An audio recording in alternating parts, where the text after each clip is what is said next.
네, 단물이 된 부도의 쓴물입니다. 저는 어려서부터 신앙생활을 했지만 하나님을 떠나 믿지 않는 사람과 결혼했습니다. 이후 돈과 성공의 노예가 되어 세상이 주는 풍요와 안락에 취해 살았습니다. 그러다 남편의 사업이 부도나는 절망의 날이 이르러서야 주께 범죄하였으니 살려주소서라고 절규하며 여호와께 돌아왔습니다. 그리고 하나님은 마라의 쓴물 같은 저와 저희 가정을 열두물 셈이 있는 엘림 같은 믿음의 공동체로 인도해 주셨습니다. 당시 저희 가정은 완전히 망하여 그동안 누리고 살면서 쌓아둔 물건들을 정리하고 월세집으로 이사를 갔습니다. 현실은 막막했지만 날마다 촉촉히 적셔주는 이슬비 같은 말씀으로 주어진 환경에 순종하게 되니 마음의 평강이 임했습니다.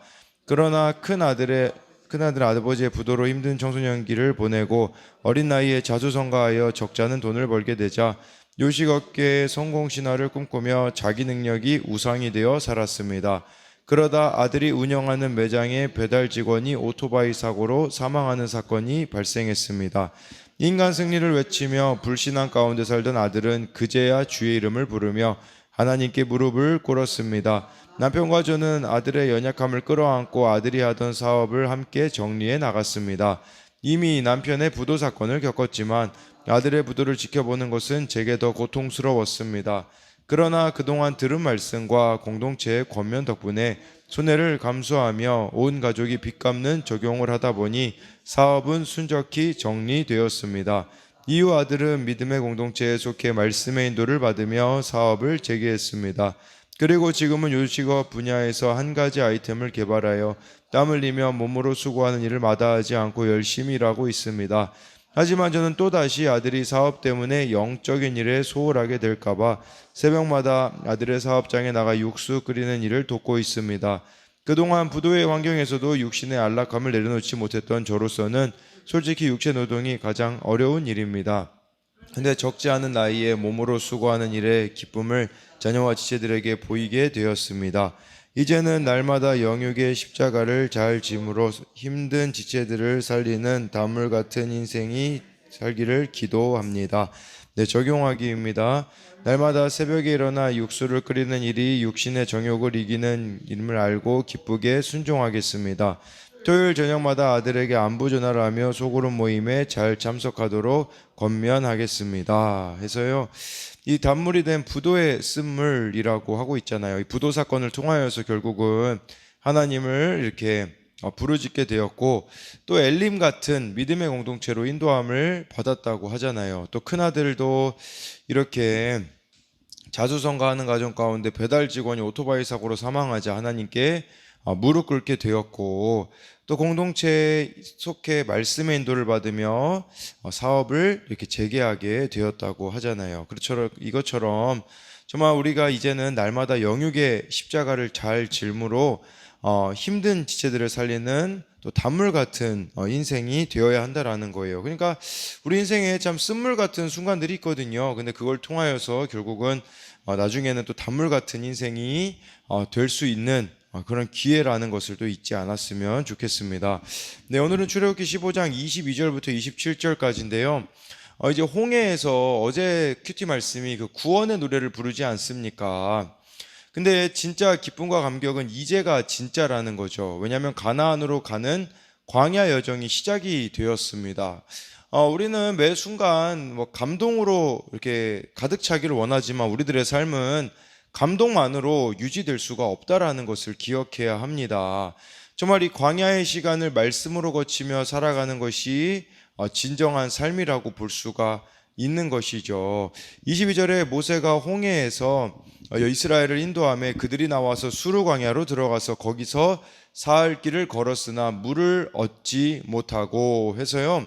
그렇게 하나님을 찬양했던 이스라엘 백성이 수르 광야를 지나 이제 마라에 이르게 되어요. 이제 23절에 보면 이 마라 이게 이렇게 쓴물이 나오는 곳이었는데 그러나 그 물이 써서 마실 수 없게 되어진 것이에요. 그러니까 우리가 그렇게 구원의 기쁨을 막 노래했잖아요. 그러면 이제는 이 수르가 벽이라는 뜻이 있어요. 그러니까 벽에 부딪힐 일들이 있다라는 것이겠죠. 그래서 근데 여기서 중요한 것은 이 벽이라는 수르 광야로 들어갔는데 이걸 누가 인도했냐? 여기 보니까 모세가 홍해에서 이스라엘을 인도하매, 이 인도하매라는 것은 하나님이 주관하시는 걸음이라는 것을 기억해야 한다라는 거예요. 때로는 하나님이 우리를 벽과 같은 수루로 인도하실 때가 있고 또 쓴물이 있는 마라로 인도하실 때가 있다라는 거예요. 그래서 왜냐하면 하나님이 우리를 시험하시고자 하는 것이라고 볼 수가 있는 것이겠죠. 이 여정을 통해 하나님이 가르쳐 주시고자 하는 메시지가 있어요. 그것은 우리 자신이 광야 같은 인생이며 쓴물 같은 인생이라는 것을 알아야 한다라는 것이죠. 그래서 이것에 대한 이 22절에 대한 적용 질문은 나에게 쓴 뿌리가 있는 쓴물과 같은 시험의 장소나 사람은 누구인가요? 하나님이 나의 걸음을 이끄셨다면 그곳과 그 사람에게 어떻게 반응하기를 원하시는 것일까요? 내가 쓴물이고 광야인 것이 인정이 되나요? 23절에 마라에 이르렀더니 그곳 물이 써서 마시지 못하겠으므로 그 이름을 마라라 하였더라. 네, 여기 이곳이 물이 너무 써서 지금 3일 정도 걸었기 때문에 얼마나 목말랐겠습니까? 그래서 이곳이 하나님을 그 찬양했던 장소부터 약 마라까지는 50km가 되는 겁니다. 이스라엘 백성들이 보고 경험한 구원의 역사를 주관하신 하나님에 대한 믿음과 신뢰가 그 기초부터 뒤흔들리는 위기가 닥쳤다라고 볼 수 있습니다. 그래서 23절에 대한 적용 질문은 나에게는 어떤 하나님에 대한 믿음과 신뢰가 기초부터 뒤흔들리는 위기가 있었나요? 또 24절에 백성이 모세에게 원망하여 이르되 우리가 무엇을 마실까 하매, 여기서 원망하여라는 것은 중얼거리다, 투덜거리다, 반역하다로 적대적인 감정을 품고 권위에 도전하고 투덜거림으로써 분노와 불평을 쏟아놓는 것을 의미하는 겁니다. 백성이 모세에게 이렇게 원망하였다라고 볼 수가 있는데 정말 이 모세가 또 하나님의 사람이 아닙니까? 그런데 이렇게 하나님의 사람이라면 우리들도 참 원망 들을 만한 일이 많이 있다라는 거예요. 왜 그러냐면 진리를 말하기 때문에 말씀을 이렇게 이 말씀의 원칙을 전하기 때문에 참 우리들도 이렇게 참 미움받을 일들이 많이 있다라는 거죠. 홍해에서 구원해 주신 하나님을 찬송한 지 3일 만에 모세를 원망하기 시작합니다. 광야에서 배고픔과 목마름으로 지친 백성의 마음이 3일 만에 마라의 쓴물보다 더 쓴물이 된 거라는 것이겠죠. 그런데요, 기억해야 되는 것은 이런 고난 기간에는 끝이 있다라는 거예요. 끝이 있음을 안다면, 그리고 이 고난으로 인도하신 분이 하나님이라는 걸 여러분들이 안다면 원망의 쓴물만 마시지 말고 회개와 감사로 단물 같은 인생을 살아야 합니다. 예, 그리고 여기서 무엇을 마실까 하며 그랬잖아요. 그러니까 우리도 무엇을 마실까, 무엇을 먹을까, 어떻게 살아가야 할까, 이 절박한 문제 때문에 하나님께 대한 믿음이 한순간에 무너져 내릴 수 있다는 것도 기억해야 하는 것이겠죠. 그래서 24절에 나와 있는 이 적용 질문은 나는 무엇 때문에 목이 마릅니까? 내 뜻대로 되지 않는 물질과 직업, 사업의 문제는 무엇입니까? 끊어내지 못하는 내 죄와 중독과 집착 때문입니까? 25절에 모세가 여호와께 부르짖었더니 여호와께서 그에게 한 나무를 가리키시니 그가 물에 던지니 물이 달게 되었더라. 거기서 여호와께서 그들을 위하여 법도와 율례를 정하시고 그들을 시험하실세. 그러니까 이 모든 것이 하나님이 시험하기 위함이었었다라는 게 여기 나와 있잖아요. 네, 그랬는데 백성들은 모세에게 원망하지만 모세는 여호와께 부르짖습니다. 이게 백성들과 모세의 차이라는 거죠. 같은 상황, 같은 환경이에요. 근데 백성들은 원망하는데 힘을 쏟는다면 모세는 하나님께 부르짖는 데 힘을 사용한다라는 겁니다. 이걸 통해 알 수 있는 것은 우리들에게 일어나는 그 모든 사건들은 하나님께 부르짖어야 하는 사건이라는 거예요. 쓴물을 단물로 바꾸는 것은 모세가 이스라엘 백성을 구원하고자 자기 십자가를 졌듯이 우리 또한 자기 십자가를 지고 이 세상에 던져지는 나무가 되어야 한다라는 겁니다. 힘든 환경에도 불평하고 원망하기보다 정말 주님의 인도하심을 믿고 감사 찬송을 부를 때에 이렇게 단물 같은 귀한 인생이 될 수 있다라는 것이겠죠. 그래서 이것에 대한 적용 질문은 가정과 학교, 직장 등 오늘 내가 던져져야 할 쓴물 같은 곳은 어디입니까? 그곳에서 져야 할 나의 십자가는 무엇입니까? 그리고요, 25절에 시험하실세라는 이 단어가요, 시험하다, 훈련시키다, 경험하게 하다라는 뜻으로 확인과 성장을 위한 실질적인 훈련을 가리키는 거예요. 그러니까 우리가 이제 거듭났다면, 예수님을 믿었다면 그게 끝이 아니라 시작입니다. 이제부터 우리는 훈련을 받아야 한다라는 거예요. 어떤 훈련이겠습니까? 여기 나와 있잖아요. 여호와께서 그들을 위하여 법도와 율례를 정하시고, 쉽게 말하면 이거예요.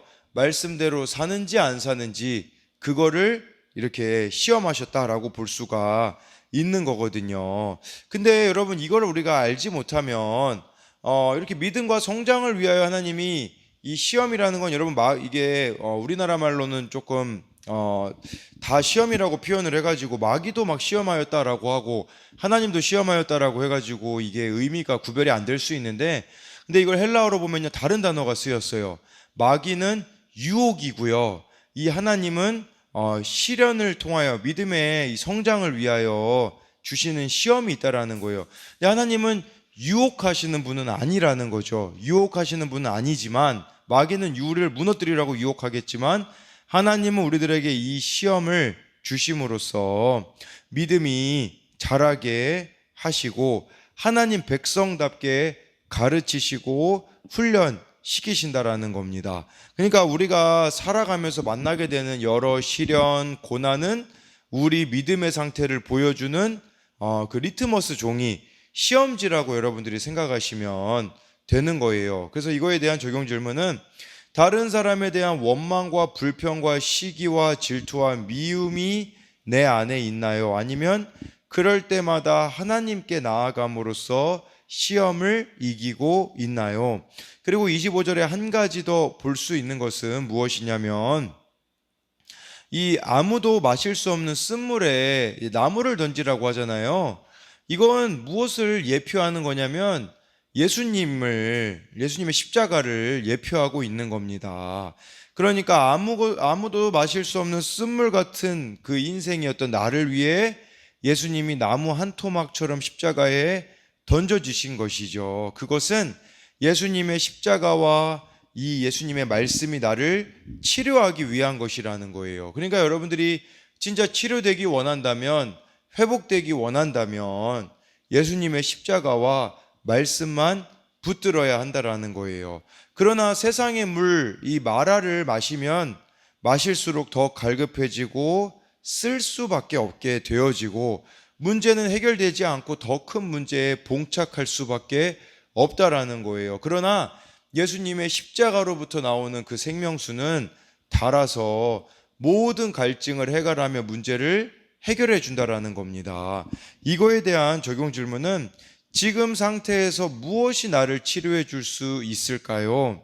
세상의 물을 마시고 있나요? 아니면 예수님의 십자가에서 나오는 생수를 마시고 있나요? 26절에 이르시되 너희가 너희 하나님 나 여호와의 말을 들어 순종하고 내가 보기에 의를 행하며 내 계명에 귀를 기울이며 내 모든 규례를 지키면 내가 애굽 사람에게 내린 모든 질병 중 하나도 너희에게 내리지 아니하리니 나는 너희를 치료하는 여호와임이라 라고 해가지고요, 하나님 말씀에 순종하면 모든 것을 다 치료해 주시겠다라고 말씀해 주고 있어요. 그래서 이렇게까지 표현하시잖아요. 나는 너희를 치료하는 여호와임이라 라고 말씀하고 있다라는 것이겠죠. 네, 그렇다면 반대로 생각해 볼 수 있어요. 우리가 어떤 질병에 걸리거나 어떤 또 영적으로도 이렇게 병에 걸린 것 같은 상태가 있을 때가 있잖아요. 그렇다면 해야 되는 게 무엇이겠어요? 하나님께 돌아와 관계 점검을 해야 된다라는 거예요. 내가 정말 하나님 보시기에 의를 행하고 있지 않구나, 순종하고 있지 않구나, 말씀을 귀 기울이지 않고 있구나, 이거를 또 깨달아야 진정한 회복이 일어난다라는 것이겠죠. 그리고 26절의 이 규례는 이스라엘 자손을 위해 하나님이 세우신 것이고, 것으로서 이제 하나님의 속량 그 구원을 경험했다면 생명과 삶을 유지하기 위해 반드시 필요한 것이 있는데, 그것은 순종이라는 거예요. 그러니까 정말 놀라운 은혜로 구원받았다면 이제는 마땅히 말씀대로 순종하며 살아가야 한다라는 것입니다. 27절에 그들이 엘림에, 그렇게 순종하면 어떤 일이 벌어지냐면 27절에 그들이 엘림에 이르니 거기에 물샘 12과 종려나무 70나무가 있는지라, 거기서 그들이 그 물 곁에 장막을 치니라 라고 해가지고요.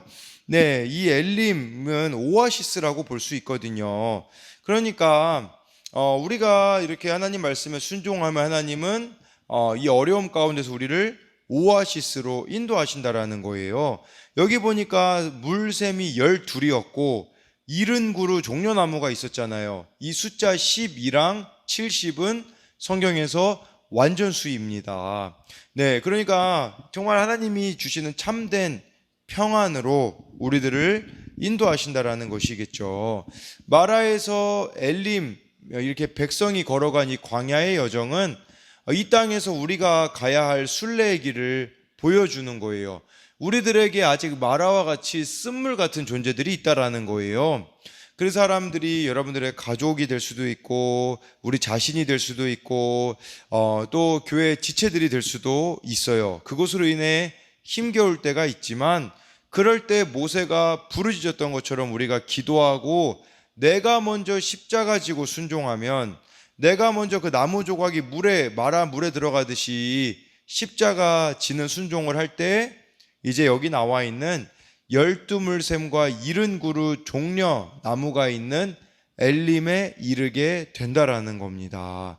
마라의 쓴물을 치료하신 하나님은 엘림에 풍족한 안식처를 예비해 두셨다라는 거죠. 이것은 날마다 하나님 말씀에 여러분들이 귀를 기울이고 그 말씀을 붙잡고 살아갈 때 주위 사람들이 내 곁에 장막을 치는, 이 장막이라는 것은 그 당시에 집이었었죠. 텐트였었죠.